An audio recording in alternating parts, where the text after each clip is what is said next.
খুব শীঘ্রই প্রেক্ষাগৃহে মুক্তির অপেক্ষায় রয়েছে বিগ বাজেটের বেশ কয়েকটি জমজমাট প্যান ইন্ডিয়ান মুভি, যার মধ্যে রয়েছে অ্যাকশন, ফ্যান্টাসি আর থ্রিলার। এই মুভিগুলো নিয়ে ভক্তদের মধ্যে উত্তেজনাও একেবারে তুঙ্গে।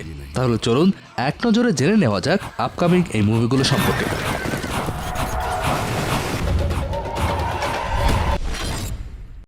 আমাদের তালিকায় প্রথমেই রয়েছে কল্কি 2898 এডি। কল্কি 2898 এডি এর গল্প মূলত ভবিষ্যতের 2898 সালে আবর্তিত হয়।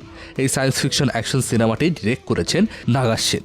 সাউথ ইন্ডিয়ার বিখ্যাত মেগাস্টার এবং বাহুবলী খ্যাত প্রভাস মূল চরিত্রে থাকলেও বলিউডের কিংবদন্তি অভিনেতা অমিতাভ বচ্চন এবং দিশা পাটানি ও দীপিকা পাড়ুকোনকেও দেখা যাবে এই মুভিতে। দীপিকার সাথে প্রভাসের প্রথম মুভি হতে যাচ্ছে এটি। জানা যায় মুভিটির নাম শুরুতে প্রজেক্ট কে থাকলেও পরবর্তীতে এর নাম পরিবর্তন করে কল্কি 2898 এডি দেওয়া হয়। মুভিটির বাজেটে ধরা হয়েছে বিশাল এক অ্যামাউন্ট, প্রায় 600 কোটি রুপি, অর্থাৎ প্রায় $75 মিলিয়ন। এই মুভির জন্য প্রভাস একাই পারিশ্রমিক নিচ্ছেন প্রায় 100 কোটি রুপি। এছাড়া মুভিতে ভিলেন চরিত্রে কামাল হাসানকে দেখা যেতে পারে। এই মুভি মাত্রাতিরিক্ত সিজিআইয়ের উপর নির্ভর হলেও ডিরেক্টর নাগাশ সেন এই মুভিতে বিশেষভাবে ডিজাইন করা নানা গাড়ি ব্যবহার করেছেন যতটা সম্ভব রিয়েলিস্টিক লুক দেওয়ার জন্য।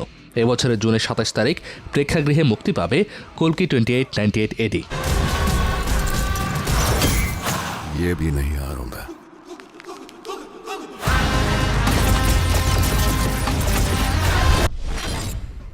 তালিকার পরবর্তী মুভিটি হচ্ছে থানগালান।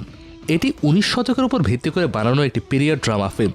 মুভিতে প্রধান চরিত্রে দেখা যাবে চিয়ান বিক্রমকে এবং ট্রেলার রিলিজ হওয়ার পর যা বোঝা যাচ্ছে তাতে ভক্তরা চিয়ান বিক্রমের কাছ থেকে অসাধারণ কিছু একটা আশা করতেই পারেন। মুভিটি ডিরেক্ট করেছেন পা রঞ্জিত, যিনি কিনা তার সমসাময়িক নানা সমস্যা বা সামাজিক ইস্যু নিয়ে মুভি বানানোর জন্যই পরিচিত।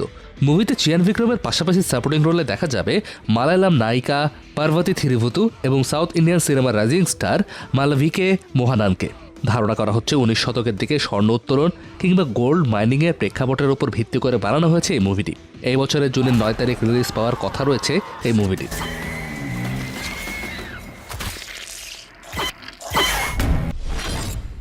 তালিকায় এর পরে রয়েছে দেভারা। দেভারা হচ্ছে মূলত একটি তেলেগু অ্যাকশন ফিল্ম, যেটি ইন্ডিয়ান মিথোলজির উপর ভিত্তি করে বানানো। মুভিটির লিড রোলে দেখা যাবে জুনিয়র এনটিআর এবং জাহ্নবী কাপুরকে। মুভিটি ডিরেক্ট করেছেন বিখ্যাত তেলেগু ফিল্ম মেকার কোরাটালা শিবা, যিনি কিনা এর আগেও মিরুথি এবং ভারাট আনে নানোয়ের মতো মুভি বানিয়ে হয়েছিলেন আলোচিত। মুভির সাউন্ড ট্র্যাকের দায়িত্বে ছিলেন বিখ্যাত মিউজিক কম্পোজার অনিরুদ্ধ রবিচন্দর। ধারণা করা হচ্ছে মুভিটি মূলত হবে দুটি অংশে বিভক্ত, যার প্রথম পার্ট হচ্ছে দেভারা। এবছরের 10 অক্টোবর প্রেক্ষাগৃহে মুক্তি পাবে মুভিটি।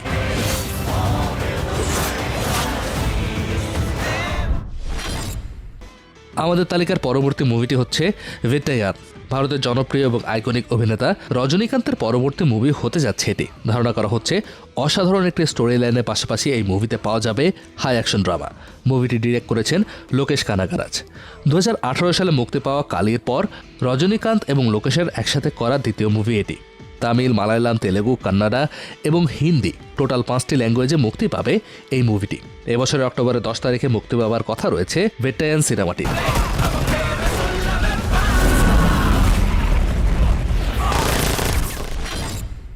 আমাদের তালিকার পরবর্তী মুভিটি হচ্ছে কাঙ্গুভা। তামিল ভাষার এই মুভিটি মূলত অ্যাকশন, ফ্যান্টাসি এবং অ্যাডভেঞ্চারের একটি সংমিশ্রণ।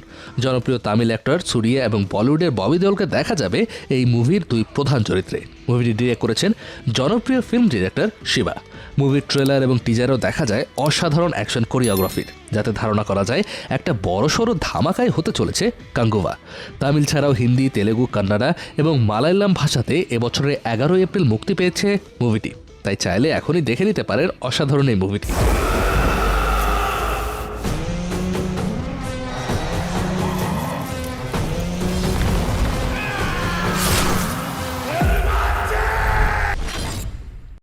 আমাদের তালিকা 6 নম্বরে রয়েছে টক্সিক। কান্নাডা অ্যাকশন থ্রিলার এই মুভিটি ডিরেক্ট করেছেন জনপ্রিয় film director গীথু Mohan Das. মুভিটির lead রোলে থাকছেন কন্নড় মেগাস্টার এবং কেজিএফের রকি ভাই খ্যাত ইয়াশ। একাধিক ভাষায় বানানো এই মুভিটি মুক্তি পাওয়ার কথা রয়েছে আগামী বছরের 10 এপ্রিল। গীথু মোহন দাস এবং ইয়াশের সর্বপ্রথম কোলাবোরেশনের মুভি হচ্ছে এটি। 2023 ডিসেম্বরে মুক্তি পায় মুভিটির মোশন পিকচার, যেটি রিলিজ পাওয়ার সাথে সাথেই ভক্তদের মাঝে এই মুভিটি নিয়ে তৈরি হয় উদ্দীপনা। ধারণা করা হচ্ছে মুভিটির স্টোরি লাইন হবে অনেকটা ডার্ক অ্যান্ড রিভেঞ্জ টাইপ। जंग मुझे ढूंढने आई है।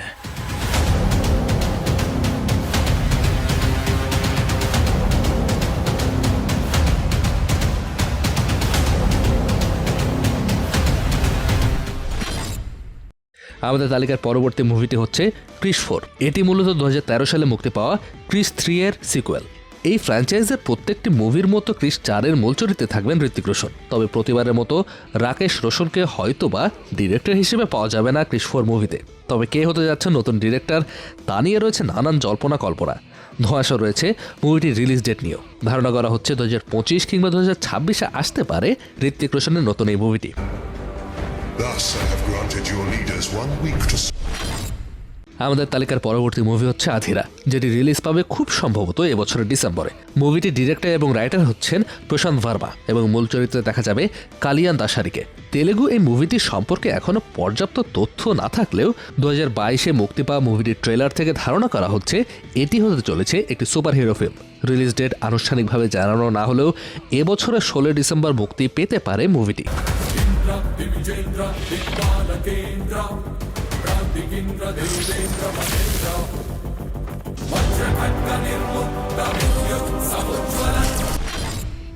সালার পার্ট 1-এর বিশাল সাকসেসের পর ডিরেক্টর এবং সালার টিমের এবার চিন্তাভাবনা তাদের পরবর্তী সিকোয়েলের জন্য। যদিও সালার পার্ট 2 কবে আসতে পারে এই সংক্রান্ত কোনো অফিসিয়াল অ্যানাউন্সমেন্ট এখনও শুরু করা হয়নি। সালার পার্ট 1-এর গল্প যেখান থেকে শেষ হয়েছে, পার্ট 2 সেখান থেকে যে শুরু হবে এটা এক প্রকার নিশ্চিত। প্রভাস, শ্রেয়া রেড্ডি, পৃথ্বীরাজ সুকুমারান, শ্রুতি হাসান, মীনাক্ষী চৌধুরী সহ পার্ট 1-এর প্রায় সকল ক্যারেক্টারকে দেখা যাবে পার্ট 2-তে। খানসার নামক একটি রাজ্য, যেটা কিনা ভারত থেকে আলাদা এবং চলে নিজস্ব নিয়মকানুন দ্বারা, সেই রাজ্যের ক্ষমতা দখলের উদ্দেশ্যে দুই বন্ধু দেবা এবং বার্ধার গল্প, এবং এর পাশাপাশি একত্রিত হয়ে তাদের শত্রুদের মোকাবেলা দেখতে পাওয়া যাবে এই অ্যাকশন মুভিতে। যদিও রিলিজ ডেট সম্পর্কে ডিরেক্টর প্রশান্ত নীল সরাসরি কোনো কিছু না বললেও ধারণা করা হচ্ছে মুভির শুটিং, প্রোডাকশন সবকিছু শেষে একেবারে 2025 কিংবা 2026-এর দিকে মুক্তি পাবে মুভিটির পার্ট 2।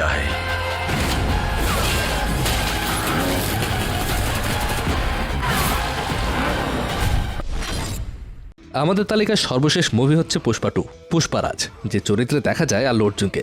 তারই ক্ষমতা সিংহাসনে আরোহণের গল্প নিয়ে বানানো এই মুভিটি শুরু হবে সেখান থেকেই যেখান থেকে Pushpa part 1 Pushpa the rise শেষ হয়েছিল। পার্ট 2 এর ক্ষেত্রেও ডিরেক্টর হিসেবে দেখা যাবে সুকুমারানকে। তাছাড়াও শিবাল্লি চরিত্রে পুনরায় দেখা যাবে রশ্মিকা মান্দানাকে। অন্যদিকে তাদের দুজনের বিপরীতে মেইন ভিলেন হিসেবে থাকছে ফাহাদ ফাসিল। তবে সবচেয়ে অবাক করা বিষয় হচ্ছে পুষ্পা পার্ট 1-এর বাজেট যেখানে ছিল 250 কোটি রুপি, সেখানে পার্ট 1-এর বিশাল সাকসেসের পরে পুষ্পা 2 নির্মাণের বাজেট ধরা হয়েছে 500 কোটি রুপি।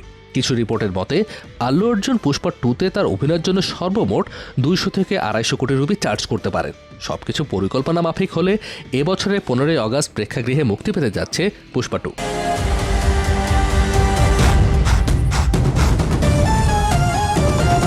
তো এই ছিল আমাদের আজকের ভিডিও। আপকামিং এই প্যান ইন্ডিয়ান মুভিগুলোর মধ্য থেকে কোনটি নিয়ে আপনি সবচাইতে বেশি ইন্টারেস্টেড আমাদেরকে কমেন্ট করে অবশ্যই জানাবেন।